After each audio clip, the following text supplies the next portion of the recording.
Sir hello Congress MLC అభ్యర్థి అయిన doctor V Narender Reddy sir office నుండి మాట్లాడుతున్నామండి. చెప్పండి. సార్ ఫిబ్రవరి 27 రోజు జరిగే పోలింగ్లో doctor V Narender Reddy sir గారికి మొదటి ప్రాధాన్యత ఇవ్వవలసిందే కోరుతున్నాం సార్. లేదమ్మా, ఆయన ఓటమి కోసం మేము ప్రయత్నం చేస్తున్నాం. సార్ ఎందుకు సార్? వారు కేవలం వారిది కాలేజ్ ఉన్నది కదా. లేదు సార్, ఏం కాలేజీ? Alphonse junior college. అందులోనే మా కూతురు చదివింది. మా కూతుర్ని చదివినప్పుడు సార్కు ఏదైనా రిక్వెస్ట్ అంటే మా పాపను బ్రాంచ్ చేంజ్ చేయడానికి దానికోసమని 4 సార్లు వస్తే ఒకసారి కూడా సార్ అపాయింట్మెంట్ ఇవ్వలే. Okay sir. సార్ ఛాంబర్లోకి మమ్మల్ని రానియలే. ఏ పేద విద్యార్థికి ఆయన ఎప్పుడు 10 రూపాయలు డిస్కౌంట్ ఇవ్వలే. Okay hello, sir. సార్ వింటున్నా. ఆయన కార్పొరేట్ కాలేజీలకు పనిచేస్తాడు తప్ప రాజకీయంకు పనిచేయడు. ఓకేనమ్మా? Okay sir. ఇప్పుడు నేను చెప్పింది మీరు ఫీడ్బ్యాక్ చెప్తారా లేకపోతే మీరు పెట్టే సట్నే ఊరుకుంటారా? ఫీడ్బ్యాక్ చేస్తాం సార్. ఫీడ్బ్యాక్ చెప్పండి. సార్ను మంచిగా కాలేజీ నడుపుకోమనండి. సార్ రాజకీయాలకు పనికిరారు. సార్ మీరు ఎప్పుడు ఎవరికి డిస్కౌంట్ ఇవ్వలేదట, ఎవరు వస్తే ఫోన్ ఎత్తలేదట, ఏ తల్లిదండ్రులు వచ్చినా మీరు చక్కగా రెస్పాన్స్ కాలేదట. ఇక మీరు ఎమ్మెల్సీ ఏం చేస్తారు? సప్లైకి వద్దు ఊకోని అని చెప్పండి. ఓకేనమ్మా? ఎందుకు ఓటేయాలి?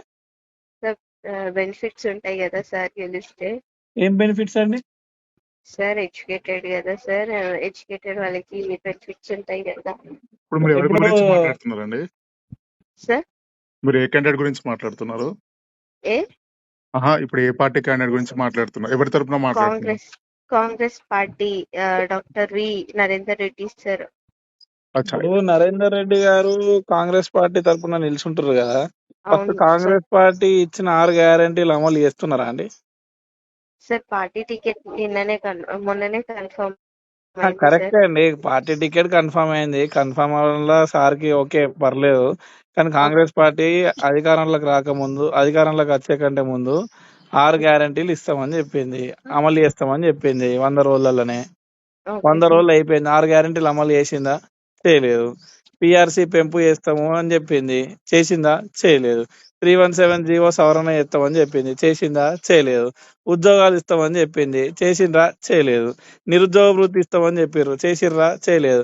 మహిళలకు 2,500 రూపాయలు ఇస్తామన్నారు, చేసిర్రా? చేయలేదు. తులం బంగారం ఇస్తామన్నారు, ఇచ్చిర్రా? ఇయ్యలేదు.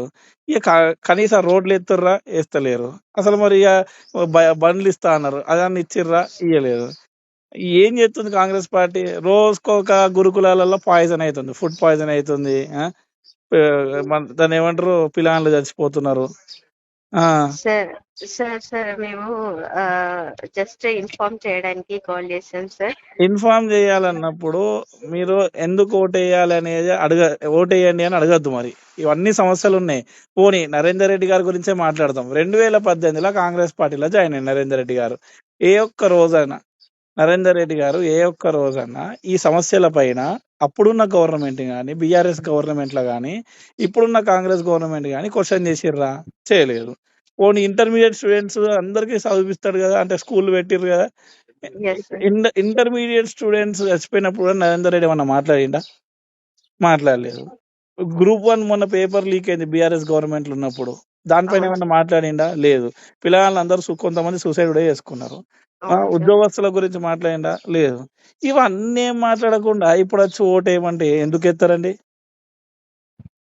పోనీ ఇవన్నీ పెట్టరు. అసలు పేరెంట్స్ కి ఏమైనా అందుబాటులో ఉంటాడా? ఉండడు. ఏమన్నా తక్కువ చేస్తాడా ఫీజు అంటే? తక్కువ చేయడు. అట్లా ఇప్పుడే అందుబాటులో ఉన్నారు, రేపు గెలిచిన తర్వాత ఏం అందుబాటులో ఉంటారండి? కాబట్టి మీకు పాపం మిమ్మల్ని ఏం అంటలేము, ఎందుకంటే మీకు ఏదో పాపం శాలరీస్ అదో ఏదో ఇచ్చేసి మీకు ఏదో మాట్లాడిపిస్తున్నట్టున్నారు. కానీ మీరు కూడా రేపు ఓటేస్తారు కాబట్టి మీరు కూడా గ్రాడ్యుయేట్ అనుకుంటున్నా. దయచేసి ఇవన్నీ ఆలోచించుకొని మీరే నిర్ణయం తీసుకొని వేయరు. Okay sir. Right. Thank you అండి. Thank you.